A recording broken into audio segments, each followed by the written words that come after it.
では、お手元の資料に沿いまして、進めさせていただきたいと思います。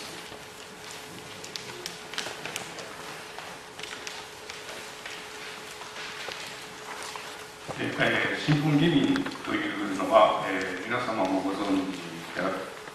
とは思いますが、江戸時代の、中期の前半、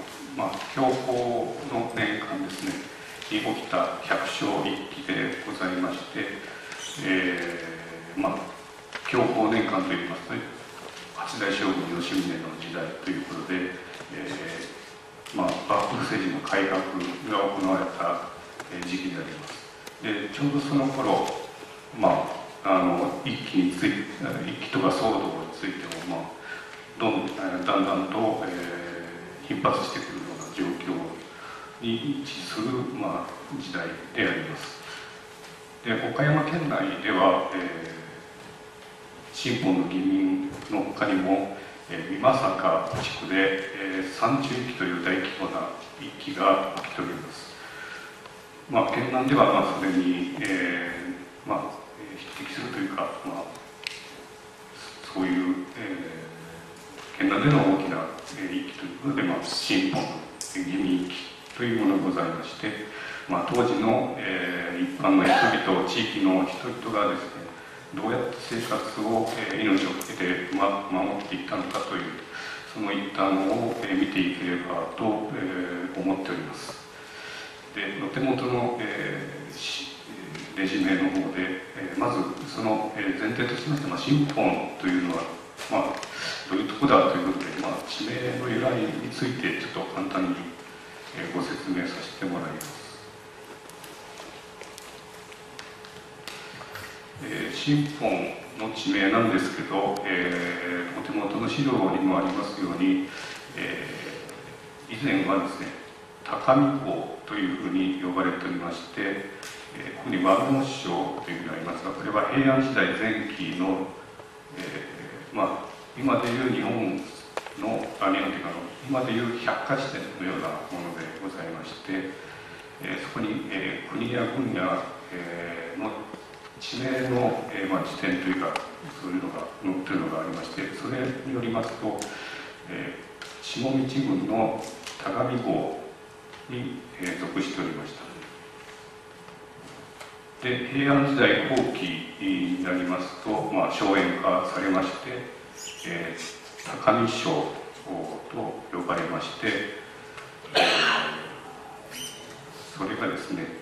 高見本城また高見新城というふうに、分かれていったわけでございます。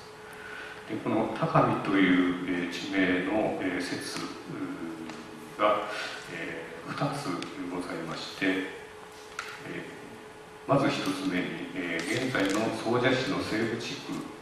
秦とか神西、釧路、山田、新本の地域ですね、そこを古代の、秦氏が、開拓した地域、としまして、新本川中流以上を秦、山田、中流以下を秦原と称しました。でそれがやがて秦、山田を、山田上、山田下に分け、その後山田上が、高見というふうになったという説、これは中山三郎先生の切文誌に書いてある説でございます。でもう一つの説が、鑑真和上が、現在の、新本の、本城にあります、丸尾寺を創建した際に、山号を、高見山と言いました。でそれが、高見となったという2つの説があります。それで、この新本地域なんですけど、平安時代の後期からは、荘園となりまして、京都の、京都市の南の外れ、八幡市の方にあります、現在の八幡市の方にあります、男山にあります、岩清水八幡宮の、荘園となりました。で、平安後期からの記録には石清水八幡宮の、領地としまして高見本城などの名称も散見されるようになります。で、現在もですね、新城、本城の氏神としてそれぞれ新城本城には、八幡宮が鎮座、しております。で、時代が下りまして、江戸時代の神本ですが、高見本城、高見新城が、それぞれ新城村、本城村という呼び名になりまして、で物の資料によりますと、本城領村または新本村と、呼ばれることもありました。江戸時代にはもう当時としてはもう一つの、一体の地域として認識されていたというのが分かります。で、新本はともに岡田藩領、でございまして、その岡田藩領は、見えづらいかもしれないんですが、ここが新本でございまして、これは、岡田藩領で、岡田藩領はまだ真備町の方からずっと新本の方まで、ありまして、それと岡田藩領はもう一つ、あまり知られてないんですけど、総社市の、現在の昭和地区の美濃地ですね。この地域も岡田藩領でございました。で、この美濃地の地域については、江戸時代は岡田藩領でございましたが、それよりも以前は、新本と同じく、石清水八幡宮の荘園、美濃地区についても石清水八幡宮の荘園でありまして、そのまま江戸時代も、領地としては、つながりがあったというわけでございます。で、新本につきましては明治7年に、新城村、本城村が、合併しまして、新本村となりまして、総社市に合併して現在に至るというわけで、ございます。で、続きまして、一気を、見ていく前提としまして、新本地区の、どういった地域的な特性といいますか、どういった、当時の土壌であったのかについてちょっと見ていきたいと思います。当時の新本地域は花崗岩の浸食で、堆積した、砂質街道という土壌でございまして、農作物が実る土壌にするためには、窒素やカリが不足しておりました。で、そのために年々多量にの芝草と家でできる灰がですね、当時の農作物の肥料としては不可欠になっておりました。で、それがゆえに新本の野山ですねの芝草は当時のこの新本地域の農業の生命線でございました。そのことについては桐軍師召集の義民四人衆という記録があるんですけども、これは大正時代に新本小学校の校長先生の人が書かれたものですが、その中にも農作物に年々多量の芝草肥料を施さなければたちまち記録が減耗してしまうという記述が書かれておりまして、それを補うためにも新本の山で採れる芝草というのは非常に重要なものであったというふうに言われております。とは申しましたが、これは、後の時代に書かれた記録に基づいた、内容でございまして、実際当時はどうだったのかというところでございますが、当時の史料的裏付けとしては、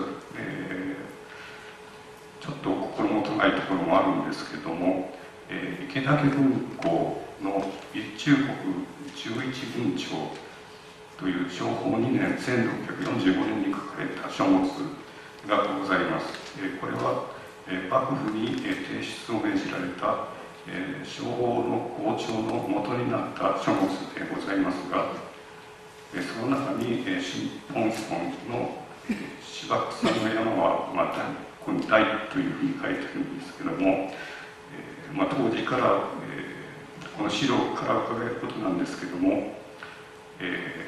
新本村の山が芝草が豊かであったことの一端をこの資料で伺えるということでございます。で、新本の、入江山というのはどういったものかということですが、地元では野山と呼びまして自由に伐採が認められておりました。田畑の草越えや牛馬の飼料、巻き木、牛馬の放牧に利用しておりました。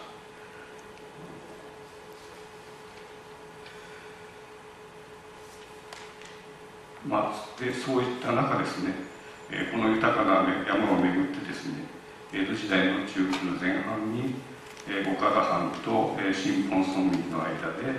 で対立が発生していくわけでございまして、次の一揆の経緯についてご説明させていただきます。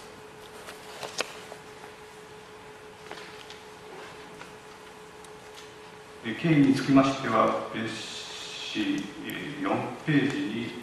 一揆の経緯の時系列表もございますし、ここに大まかな経緯というのもございますので、見比べながら見ていただけたらと思います。ちょっと一揆の経緯をそのまま説明していくということになりますので、ちょっと話が、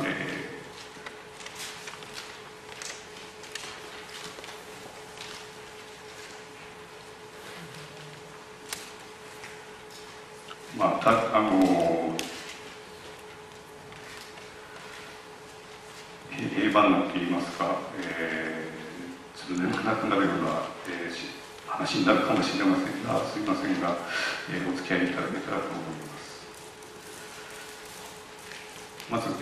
の起こりなんですけれども、江戸時代の前期に、初代の岡田藩主でございます、伊藤長実の時にですね、一般のとしての必要量の山をですね、領内の10ヶ村から取り上げて、乙女山とします。で、新本の両村につきましては、他村と比べて多くの山が、乙女山になりました。で、寛文年間になりますと、藩は家臣の、薪や炭を豊富にするために、新本両村の野山を勝手に造林、政策を立てて村民の立ち入りを禁止し、年々その面積を拡大していきます。で、時代が下って聖徳年間になりますと、新本村内の山林の大部分が琴の山となります。で、そうした状況に、村役人は村民側は自愛権を、奪われたとして不平を募り、藩の目を盗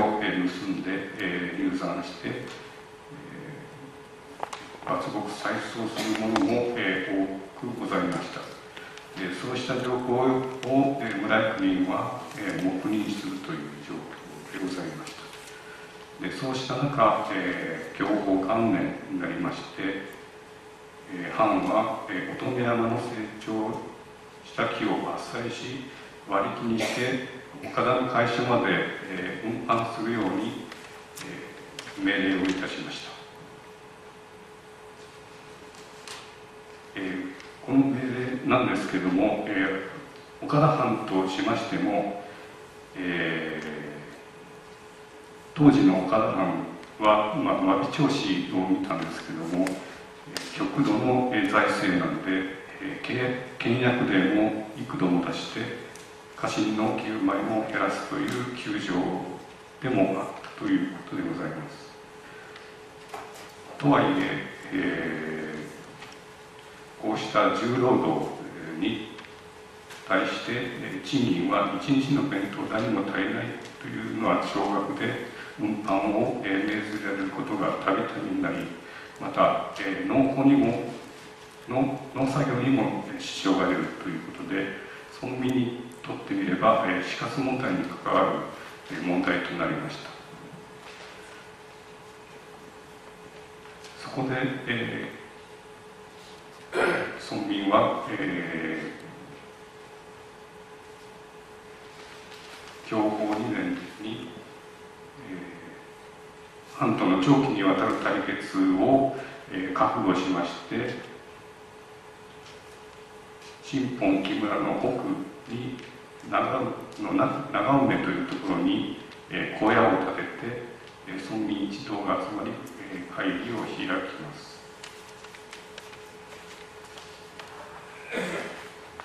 これが、画面を見ていただければと思うんですけども、長梅の寄り合い場の跡地でございます。お手元の資料の地図でいきますと、ちょっと見づらいかもしれませんが、一番最後の資料で、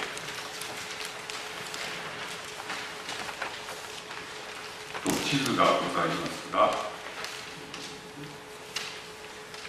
この一番左の上の端っこでございます。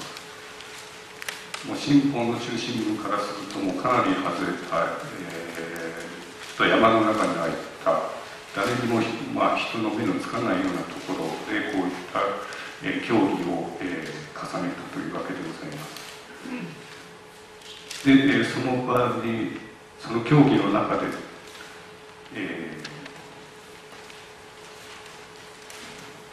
乙女山の返還と割引運搬を断るために藩主宛ての嘆願書を藩に提出します。嘆願書の概要につきましては、乙女山で立ち入りを禁止されて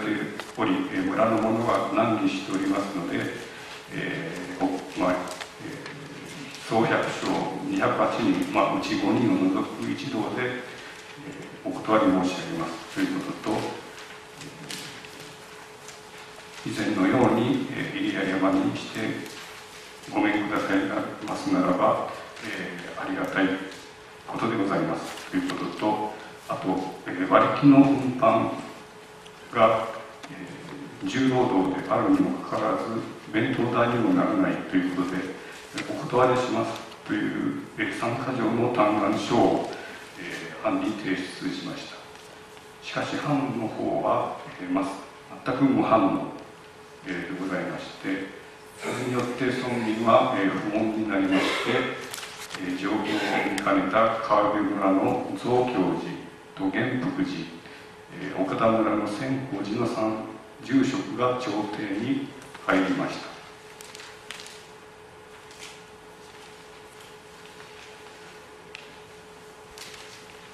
た。で、話し合いの結果ですね、藩は譲歩しまして、係争地の一部であります新庄村の、頓迫というところから木村というところなんですけど、手元の地図が、この地図でいきますと、ここちら新庄村でございまして、ここがどんざこというところ、こっちが木村というところ、この一帯を、藩の富山から入谷地、村人の山に戻すという情報をしております。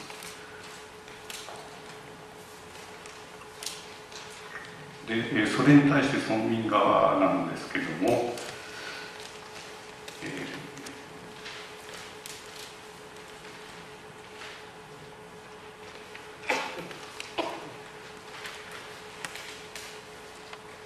その条件には、納得は最初はしませんで、あくまで、初心を、貫徹すべきだ、江戸の藩士に知識として、それでもダメな場合は幕府に上路すべきだという、主張もありました。ところが、この一揆の発頭人の一人で長老閣であります六蔵の説得によりまして、今のところはこの条件で、収めておいて納得しておいて、今後の全山、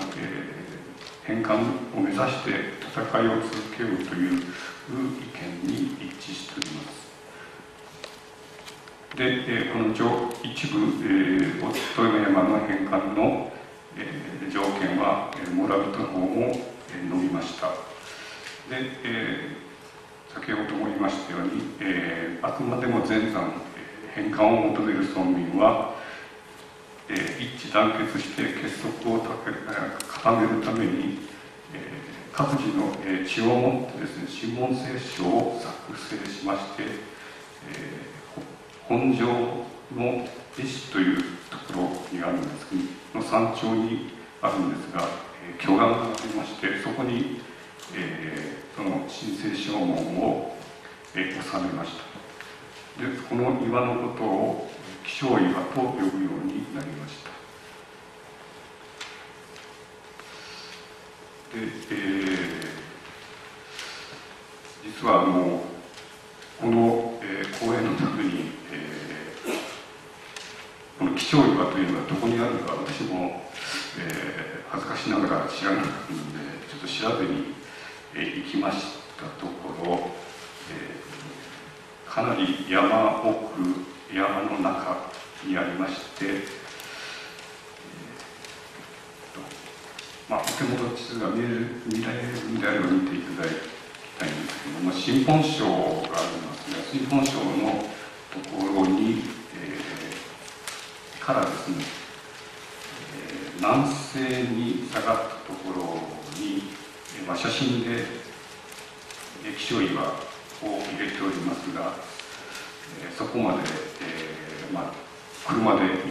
まいりまして、山の、ちょうど峠のあたりぐらいまでは、登れるわけですが、こ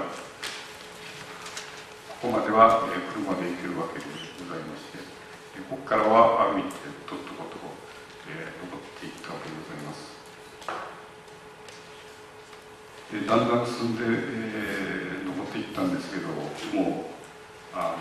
整理も、されておらず、もう草ぼうぼうという状況で、草をかき分けながら、気象岩を探しに行きまして、かろうじて、そうした標識が見つかりました。で、気象岩から、200メートルということで、こっち側に矢印が向いてるんですけども、ほとんどもう道がわからない状況でございまして、実は1日で、調査を終えようと思ったんですけども、1日目は断念しまして、2日目に、もう一度再チャレンジしまして、こういう気象岩のあるところを、探し当てました。で、これが気象岩でございまして、かなりの、巨岩でございまして、地元の方もこの説明板を、立てられております。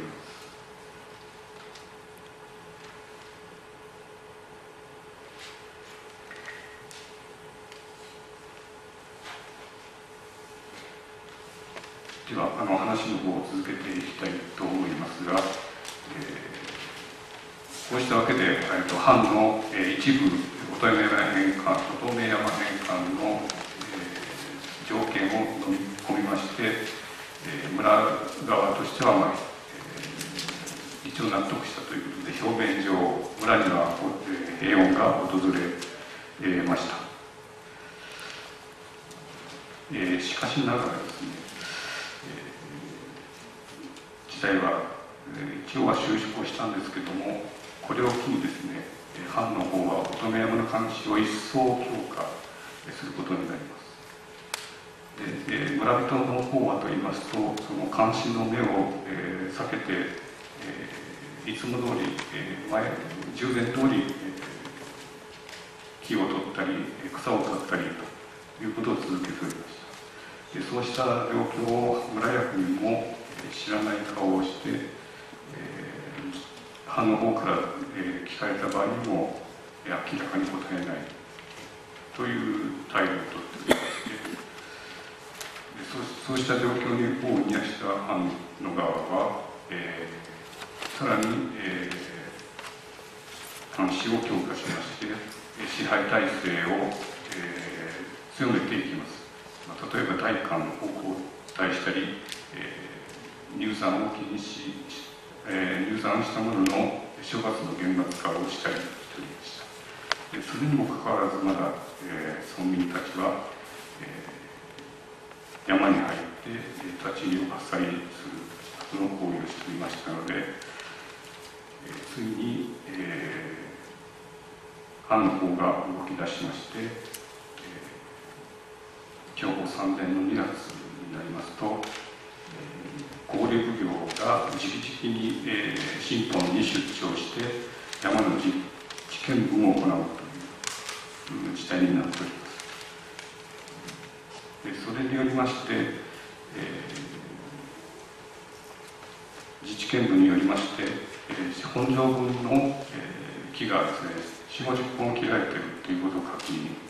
しました。でその切った人を、52人いるということで、摘発し、その者に、代官所に出頭するよう命じております。で、2月の9日には、その村側は、この出頭命令には応じず、逆に村民によって、51人には守られて、新本の河原に、集まって、会議を開くような状況になりました。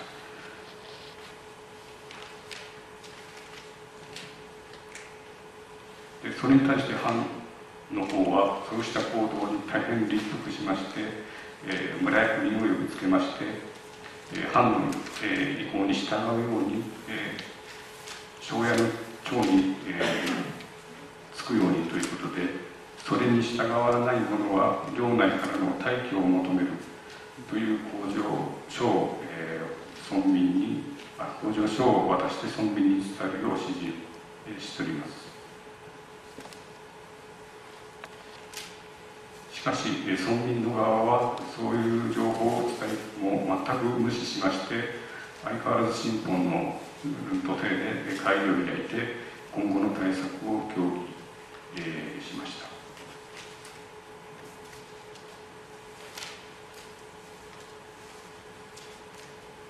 で村役人の方はなんとか庄屋の長につくように懸命に説得を続けるんじゃわけでありますが、村民の方は説得にも応じず、そのままの膠着状態が続いていったわけでございま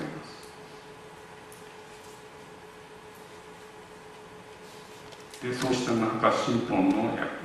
村役人は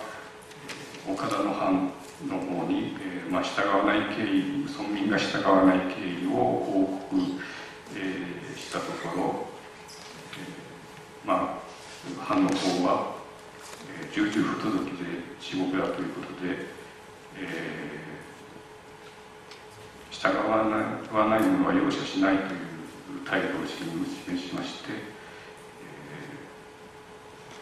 村民との対決が決定的になってきました。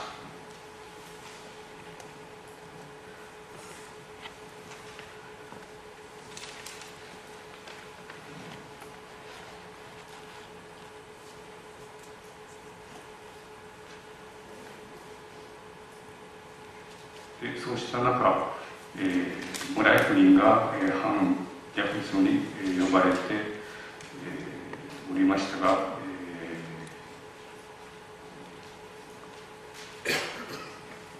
村役人は事態の収拾に自信がないということで、右往左往するという状況になりまして、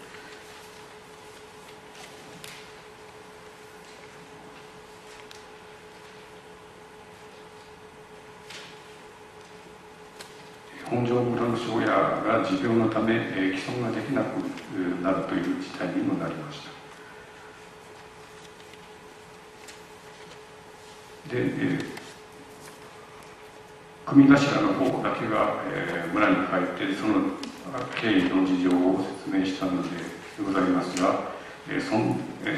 庄屋が帰村しないことを不審に思った、村役人、村民側は、それを詰問して、庄屋を迎えに行かせるなどの行為を行いました。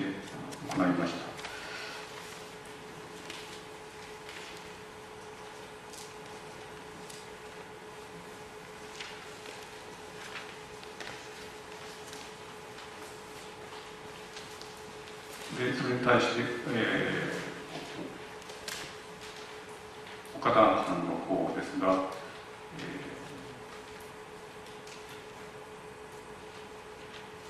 訴えの理由があれば穏やかに筋を通す道もあるということで、話を聞いて取り次いでもいいということで、新庄村の庄屋に含めて帰村させるという懐柔策に乗り出しましたが、村民側はその提案を一蹴しまして、徹夜で会議を開いて、ついに享保3年の2月には、代表を江戸に送るという決断に至ったわけでござい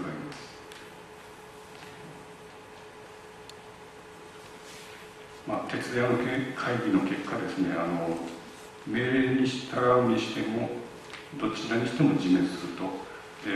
令に背けば領外退去になるということで、もう賃貸休止だということで、村民代表を江戸に送るということに決しました。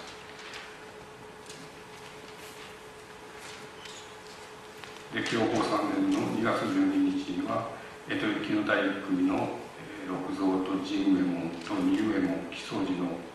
4人を決めまして、大勢の村民に囲まれて出発するわけでございます。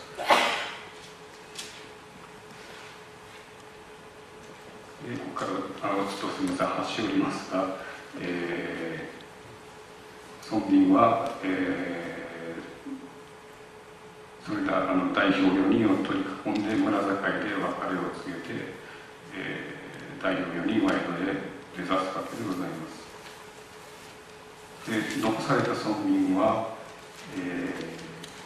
申し合わせの通り庄屋の長につけて、服従の態度を一応示すようになります。で享保3年の2月29日には代表4人は江戸に到着し、江戸藩邸、岡田藩の江戸藩邸で1回目の自主起訴を企てていましたが、それは失敗に終わりまし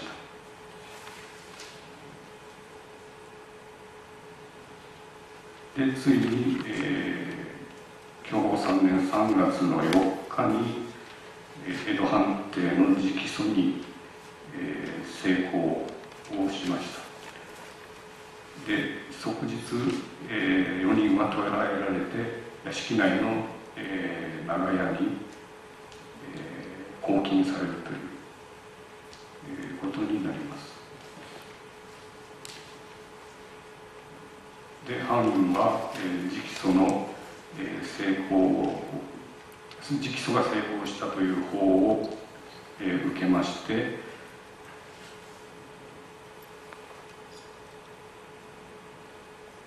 件につきまして、領内の村民の取り調べを、尋問を開始いたします。で、この一揆につながる者の関係者を投獄するという状況になります。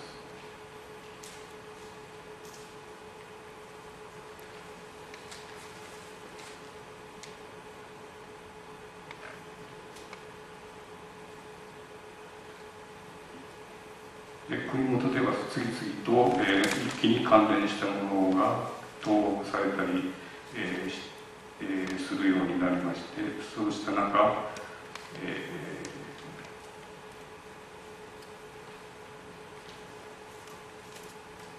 新庄村の庄屋の利左衛門という人が、そうした中急死いたします。これは一説では、久能のこの間に一揆とその村人側と藩との間に挟まった苦悩の末の自殺という風文もございまし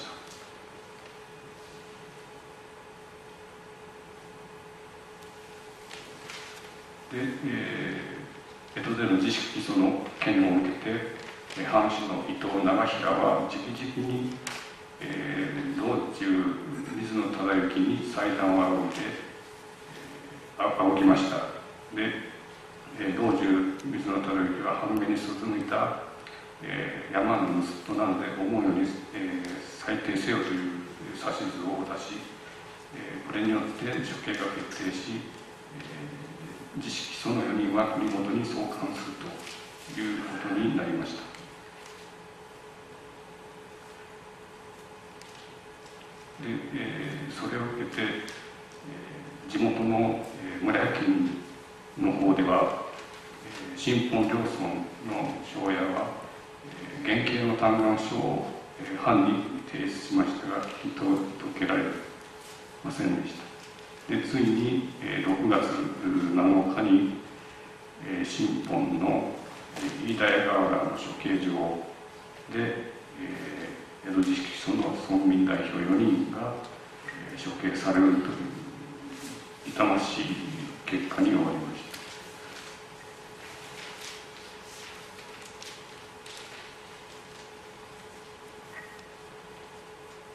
た。こちらの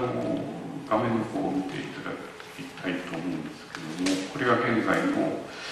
飯田屋川原でございます。ちょっと分かりづらいとは思うんですけれども、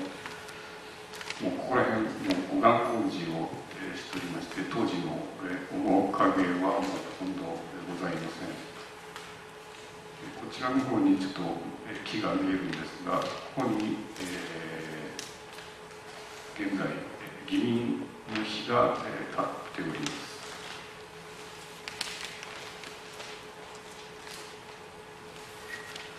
それでは元に戻りまして、この処刑の罪状なんですが、新本領村の今回の不行き届きの件で、徒党を組んだと罪状を立て除いたのは、天下一統のご政法への違反であり、超過たるべきこと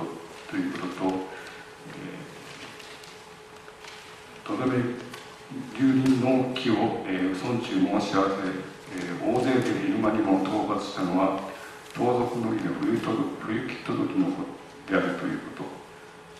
と。で、あと、願い、訴訟があれば、当初の役人まで申し出るべきなのに、役人を差し越して、代表4人は江戸に行って、江戸屋敷門前に詰めた罪は逃れがたいということで、この4人はその行為の張本人として、幕府抗議に申し上げて、老中からの指図を受けて、死罪に処すものであるという罪状の、申し渡しがありました。で、このことにつきまして、岡山県史の近世という書物を見たんですけれども、当時の、門祖というもの、江戸での門祖というものなんですが、償形態について、あくまで、訴訟を行う場所は、江戸の道路、ここは公道の公の道の場ということで、そこでの、集まり頓衆というのは、たとえ相手が、自分の領民であっても、その領主はそれを弾圧する、権限はなかったということでございます。でそれを証明する、法令としまして、1771年、令和8年の問訴禁止令というのがございまして、問訴は、奉行所において吟味するというふうに明確に規定されておりまして、幕府によって、決められ、処罰されるものだというわけでございまして、新法義民の場合も、このような問訴の形を、取ったものでございましたので、江戸の公道の場で訴えたということで、その処置は、藩主ではなく、老中に伺って、その許可を得て、処罰したものであったというわけでございます。で、処罰された、議員4名は、それぞれの檀家寺、信条では西明寺、本条では丸寺に、引き取られまして、晩年頃に、葬られるということに、なります。お手元の資料の6番ですね、新法議員関連の旧跡の説明の写真がありますが、その真ん中、左側の真ん中に新法議員の墓がございます。で、本来ならば、罪人の墓は、無縁仏となって、墓は作られるべきものではないんですけれども、当時の丸の字と西明寺の住職が、特別に遺体の先渡しを願い出たところ、許されたということで、お墓を建てたということでございます。でそれぞれの墓には、享保3年の、刻銘がございます。で写真の墓の説明を、させてもらいますと、お手元の資料を見ていただいてもいいんですが、こちらは西明寺の裏山にある、新庄村側の人の3名の墓でございます。で、一番奥の方、これが、六蔵の墓。真ん中が、神右衛門の墓。で手前が、木曽路の墓でございます。でこの墓は、総社市の重要文化財として、史跡に指定されています。でこちらのお地蔵さんは、処刑された、ことと関係あるか分かりませんが、首、頭がございません。でもう一つこちらの方は本庄文の家の義民でありまして、二梅門の墓でございます。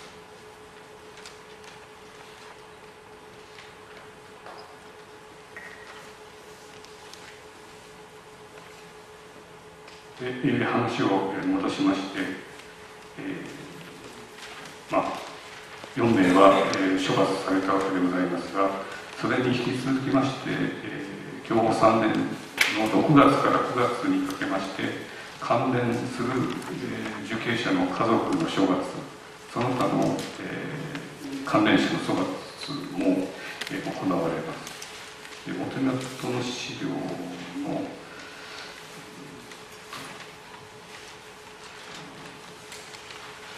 番ですかね、一揆の犠牲者の一覧というのがございます。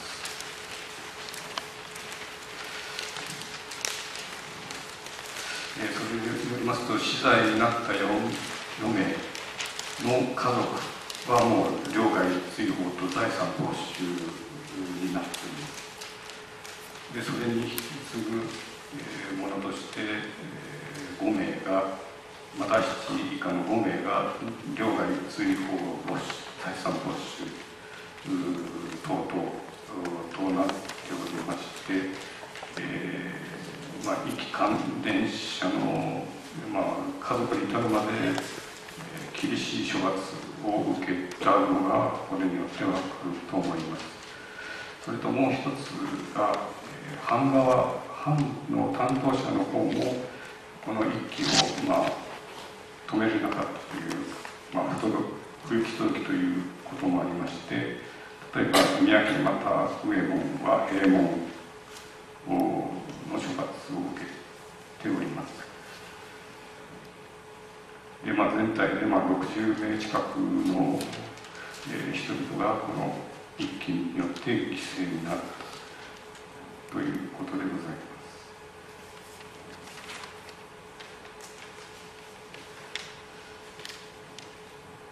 でこの、話はちょっと、脱線するんですけども、義民の、4名の、ご子孫というのが、今どうなっているかちょっとわからないんですけれども、地元が、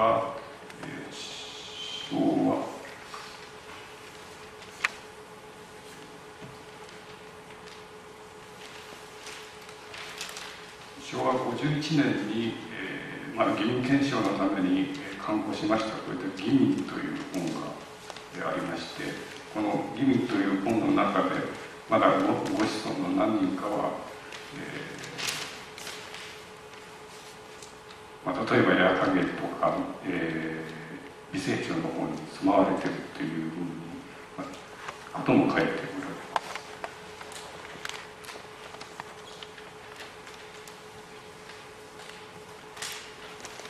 この、一件によりまして、藩からは、506町区の広大な面積が、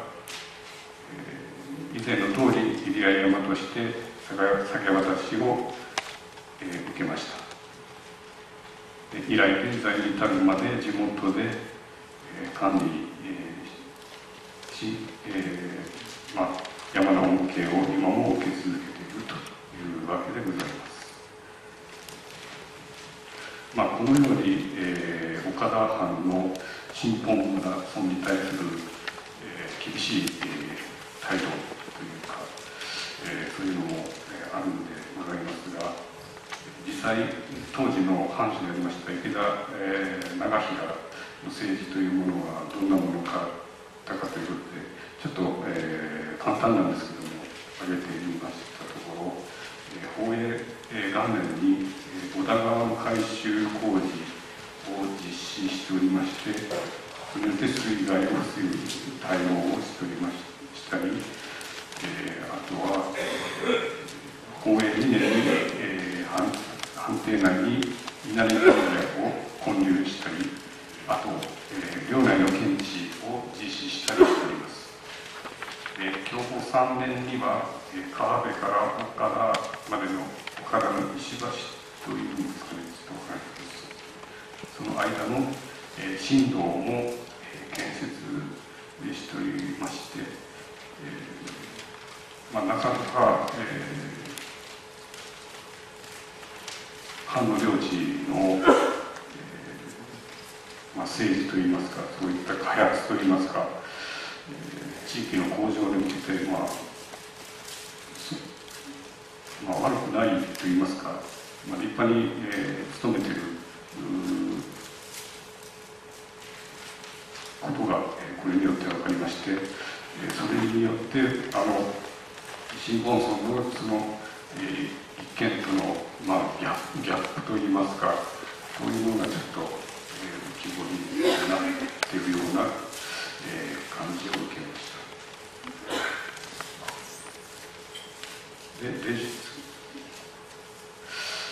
続きまして、レジュメの、1枚ある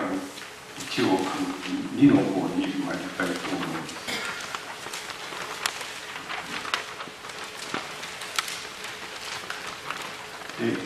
議民の、こ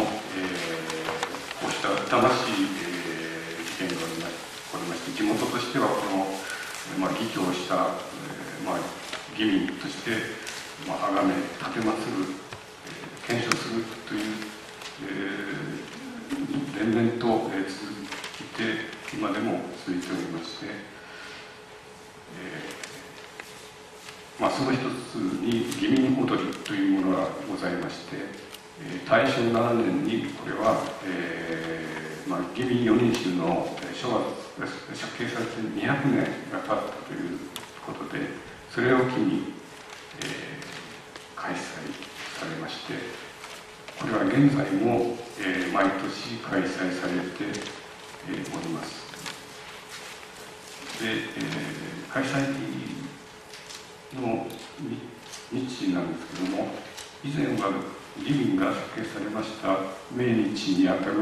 旧暦の6月7日の前日の6日頃、6日に、行われまして、当日は議民祭として、新本省の裏山にある議民社で、社殿祭も行っております。で、それが、日程が移動しまして、8月の盆明けの後の後の土曜日に、議民祭りが開催の日が移動したりしまして、現在では7月の第3土曜日に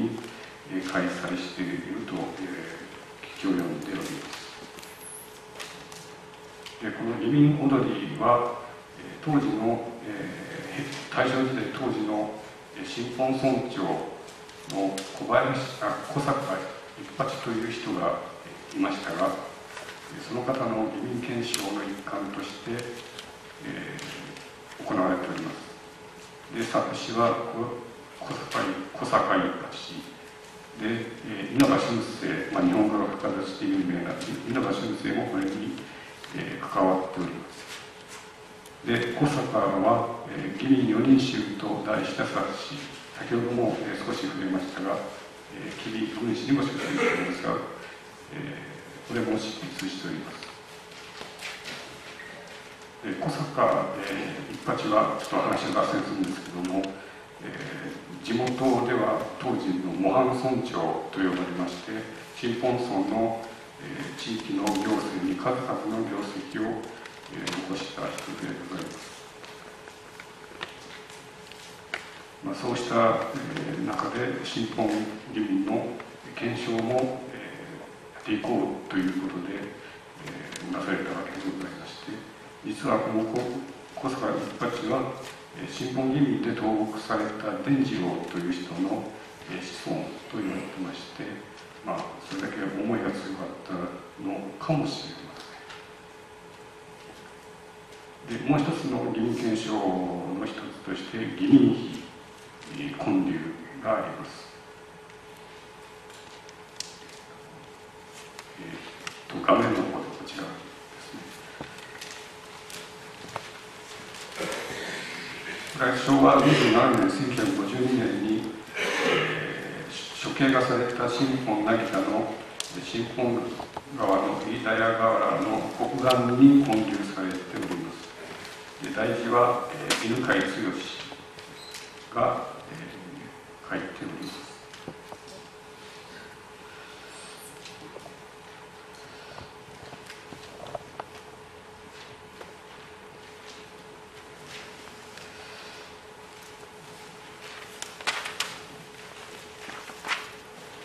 で、議民と、に加えてですね、先ほども、お見せしたんですけども、議民という冊子、新本競合議民奉賛会の議民という冊子が昭和27年にこれも発刊されております。こちらですね。こちら。で、これは昭和42年の250年祭を記念して再発刊され、さらに今私が手に持っているのは、昭和51年に再々発刊されたものでございます。で、それに続きまして、あと、議員関連の旧跡の案内の表注を、議員250年にあたる昭和42年に、記念して設置されております。例えば、こういう、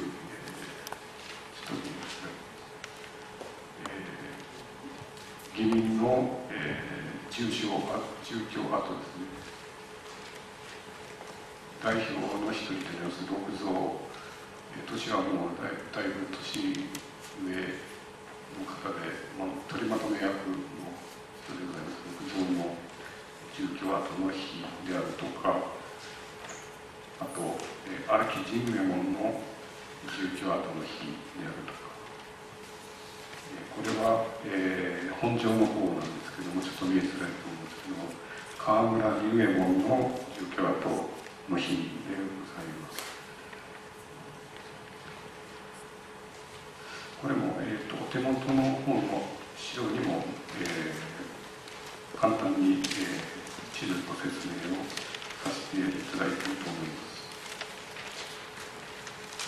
す。で、木曽路の、住居跡の標注についても写真で撮りに行こうかと思ったんですけども、個人の宅内にあったということで、ちょっと撮影は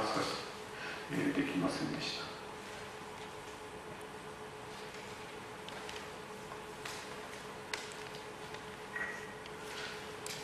それと、あと、先ほど言いました長宗の寄り合い跡の標注もこの時に作っております。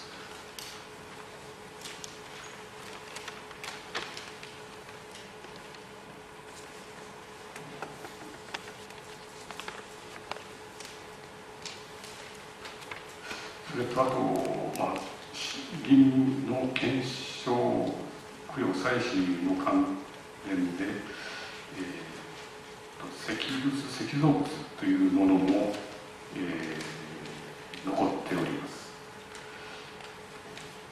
お手元の資料の写真のある丸6にも、丸6の資料にも若干ありますが、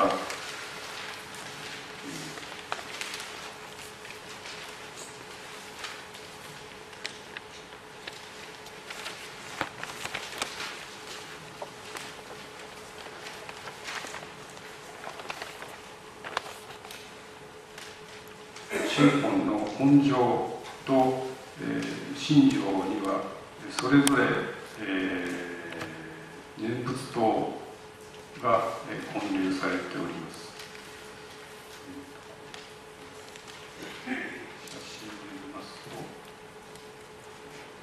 画面で見ますと、これが神城側の念仏塔でございまして、あとこちらが、本庄側の念仏塔でございます。念仏塔のこちら側に、ちっちゃい祠があるんですけども、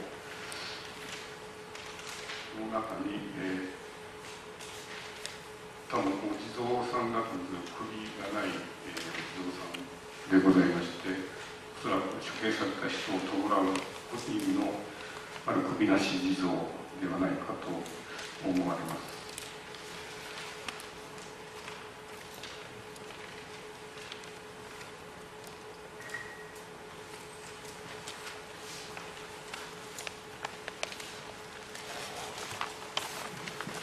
こうした、義理の検証、弔うかと弔うお祭りする、石造物としては、他にも、ありまして、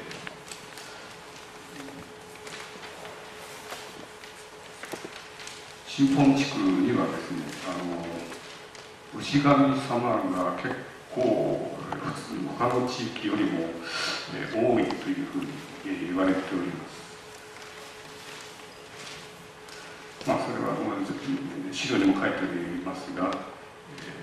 牛神を祀るという形態をとりまして、実際は義民をお祭りするために作ったというふうに言われております。資料の丸6をもう一度見ていただいて、右側の下の方に神本吟味を祀る内神の一覧という表を作らさせていただきました。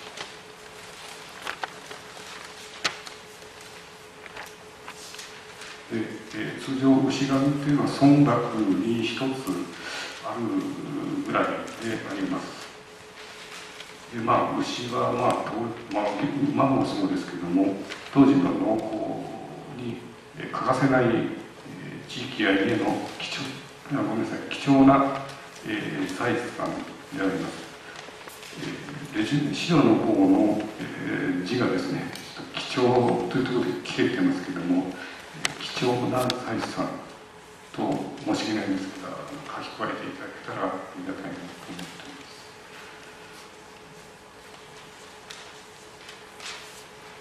牛が死にますとですね、山中に葬る習いがありまして、これには牛神が牛の安全繁栄と亡くなった牛の供養のために山中に建立したというわけでございまして、その神本の場合は牛神が、これもちょっと消えて申し訳ないんですけど、異常に多くと申し訳ないです書いていただければ、読んでいただければと思うんです。ちょっと切れてまして申し訳ございません。神本の場合はその牛神が15基、全体であります。そのうちの11基が義民を祀るものでございます。これは、義民を公然と当時祀ることができなかったため、牛神として祀ったものと伝えられております。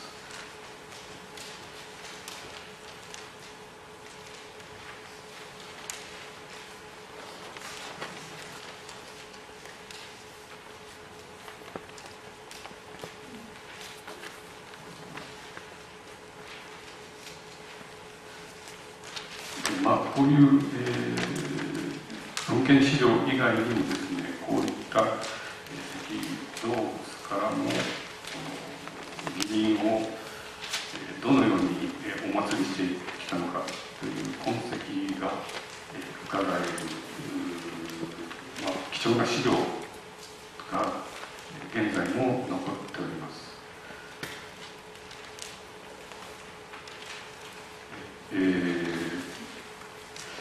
実は総社市では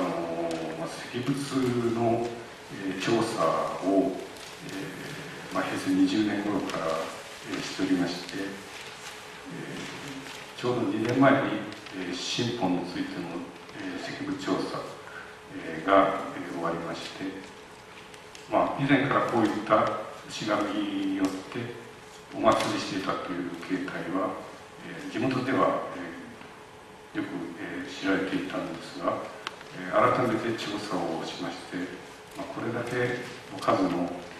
牛神として義民を祀る石像を使われるのかということで、驚いている次第でございます。で、その牛神の一つとして、木村の牛神というのを資料にも写真にも、絵の方にも載せておりますが、この、牛神の場所なんですが、先ほど、長船の寄り合い場跡というのをご紹介しましたが、その近くの山の山中に、もう山の中を分け入ったところにある牛神、義民を祀る牛神の一つでございます。でもう本当に簡単に、石を積み重ねて、祠状にした、石神様でございまして、例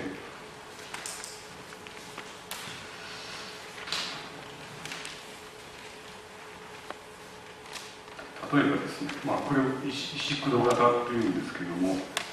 石をかまど状に積み重ねて作ったんですけれども、地元の人がよく言われるんですけども、昔、これで義民様をお祭りしてたんですけども、そうした状況をですね、藩の役人が、見に来た場合には、もうとっさにこれを、崩して、しまって、後方、あそこでお祭りしてるかわからないような状況にして、藩の役人がいなくなると、またこの形に戻してお祭りを続けるという、藩に隠れて、義民のお祭りを、連綿と続けてきたという言い伝えとともに、このお祭りが残っております。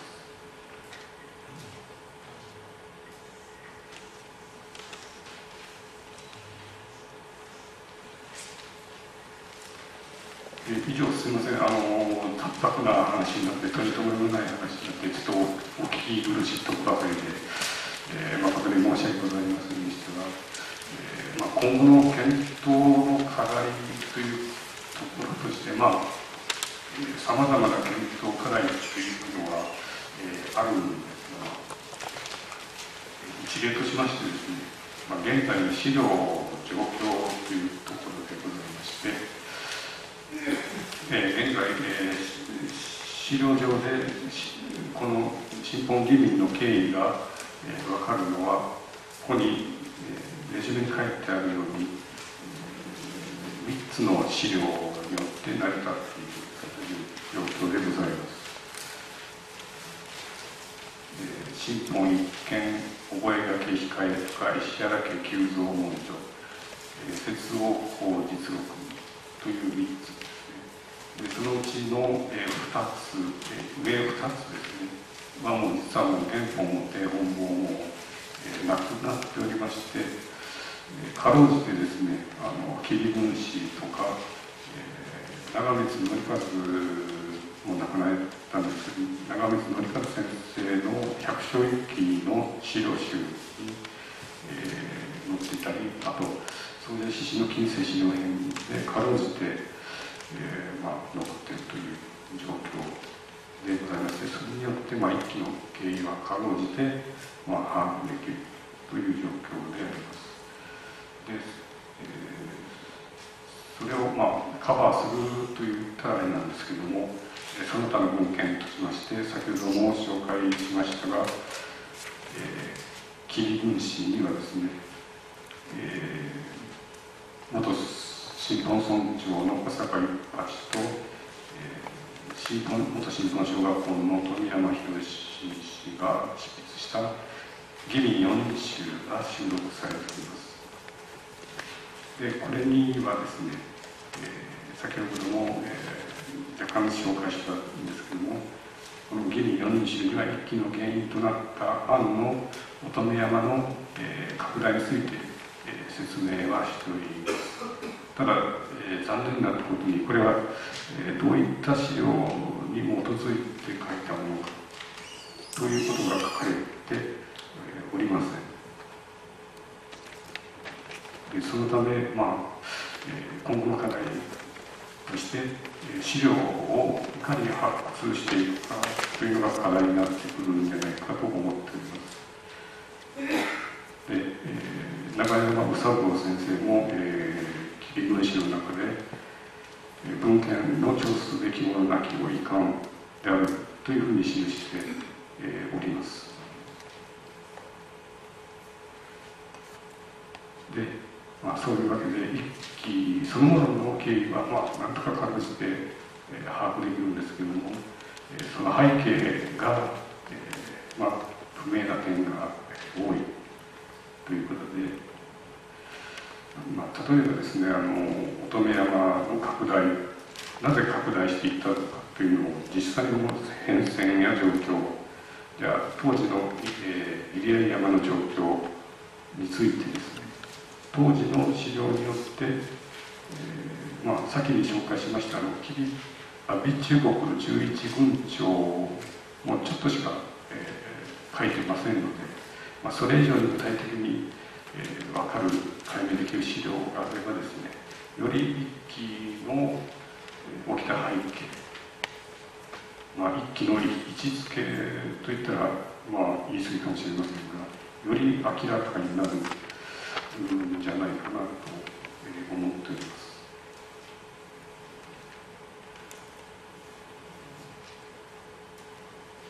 それと、ちょっとここには書いてないんですけども、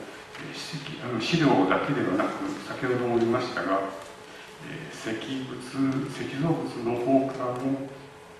もうちょっと検討を、詰めていけば、いろんなことが分かってくるんではないかなとも、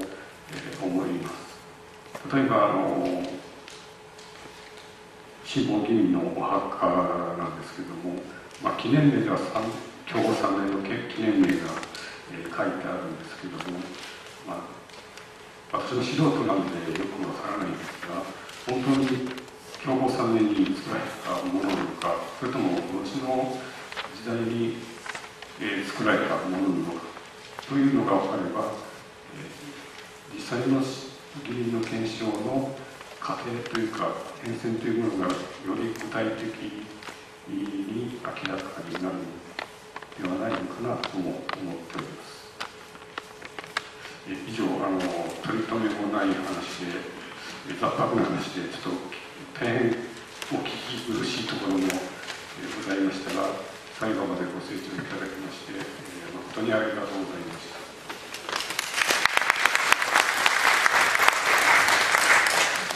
どうも先生、興味深い話ありがとうございました。皆さんの中で何かご質問があれば挙手でお願いしたいと思います。どうぞ。ちょっと先生お聞きするんですけどね、私、息子が偶然に高校の教員した時に、教え子に美成町の阿部いう生の娘がおりまして、で息子の高校の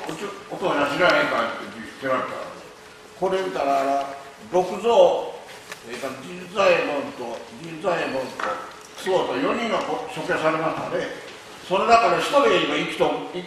生徒が生き残っとるんです。出題門で荒木深い今美成町の東に来た逃げていくと私も偶然聞いたもんでね、それから私の歴史だから訪ねて行ったんです。そしたら新報からね、美成町に行けるところの山の中を通ってね行った。今は車通るからね、ひでえ道路になってるけど、終点のところに逃げてきたらしい。行った時には隠れてね、それが合わんように入れてね、非常に苦労したらしいよ。だから今歴史はね、きれいだとは言うよけれど、当時はね、大変だったらしい。ちょうど教え子におりましてな、高校行って先生こういう人は知らんですか知らんと、ちょうど私の女房の大きいおばあさんの弟子だった安倍家。そういうことがあってね、今は歴史ですけれどね、当時は逃げていったほら4人が処刑されてね、1人だけ生き延びて逃げていった大変であった。すみません。他にどなたかございませんか。はい。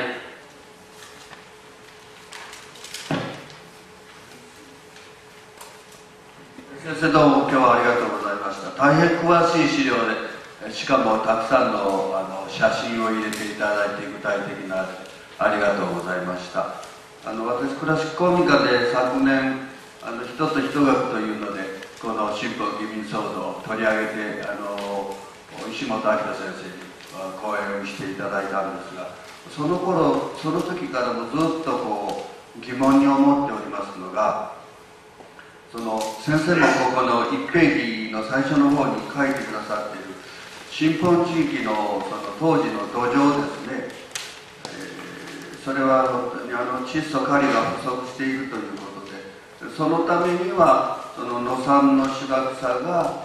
どうしてもその農業の生命線であるというように書かれておられます。ですから野産の芝が草が取れなくなったりすると米の収穫が減ってしまって結局は年貢米も上がってくるのが少なくなるんではないか、藩の財政が苦しくなるんではないのかなというふうに思うんですが、それをなぜ植林をして、木を植えていくのかということで、そこに米よりもその薪、炭といった方が年収が上がってくるのかという、その辺の自助いうか財政がそれによってどう変わっていったのかというようなあたり、なぜこんな政策をしたのかというところの根本がどうも分からずにですね、なんか調べるあれができないかな、収穫量の変化だとかいったそういうような資料とかもあればその辺も分かるのではないかなと思ったりしておるんですが、そのあたりはどのようなことになっておるんでしょうか。よろしかったら。いや、実は私もこの、講演を依頼された時に一番の疑問だったのがそういったところで、一揆が起きた原因としてそうした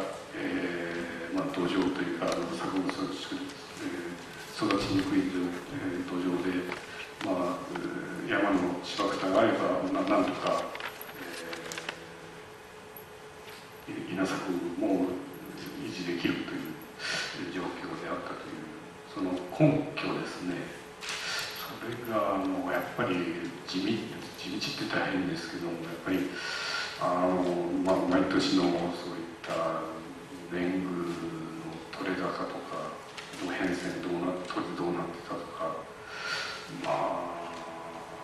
もうちょっと詳しい資料があればもうちょっと検討できるんじゃないかなと、思っているわけでございまして、私も疑問のレベルから見ますと同じような疑問を持っていまして、これ以上深く掘り下げるためにはどういった資料があるかなというところから、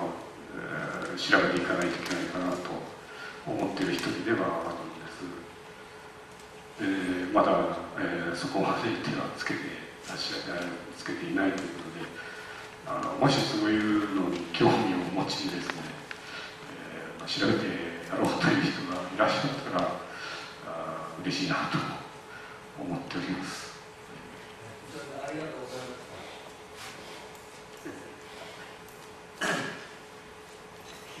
今日はありがとうございました。水島公民館の門内と申します。今ご質問があったのは、私は近世の初めの頃は神殿開発が大変行われて、それが行き詰まってしまう頃には各藩が国産物を作ってその専売をするとかいうことで切り抜けていこうとすることに少しつながっているのかな、材木がどれほどのものか分かりませんが、そういうことを考えていたのかな。伊藤家というのはもう本当にちっちゃな藩なんですけども、したたかに生きていってかなり有名な人物もたくさん出ていると思います。幕末には篤姫さんの江戸へ行かれる時の門の守衛かなんか任されて大変な手術を強いられているということがあったと思います。私ご質問してちょっとわからないのは、208人のうち5人を除く一同が嘆願するという、なんで5人は入ってなくてよかったのかなと誰なんでしょうかということはわかるでしょうか。いや、それは私もよく分かってないんですが、それについては、はい、それについては同じ百姓ですけれども、村の役をしていたのが5人というようなことで、藩側に次ぐ百姓側にはつかなかったというようなことは、これで同じ百姓の方も致し方ないだろうと、立場は分かるよなというようなところもあったとかいう解釈もあるようです。よくわかりませんけれども。ありがとうございます。その岡田藩というのですね、どれぐらいなその石高というのがだったんでしょうか。中ではちょっと覚えてないんですけど、あ、そうですか。1万ちょい。3000石ですか。1万3000石。あ、そうですか。でそれでその当時岡田藩というのは例えば五公五民とか言いますよね、昔。どれぐらいなその長給率っていうんですかね、どれぐらい藩が取ってどれぐらい百姓が取るのかという、これまででしょうか。申し訳ないです、そこまでは調べてはないんですけど、どうもすみません。どうも申し訳ないです。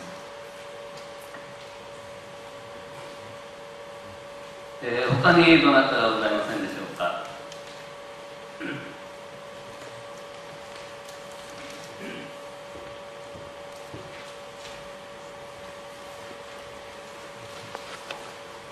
ありがとうございました。それでは最後に感謝の先生に大きな拍手をお願いしたいと思います。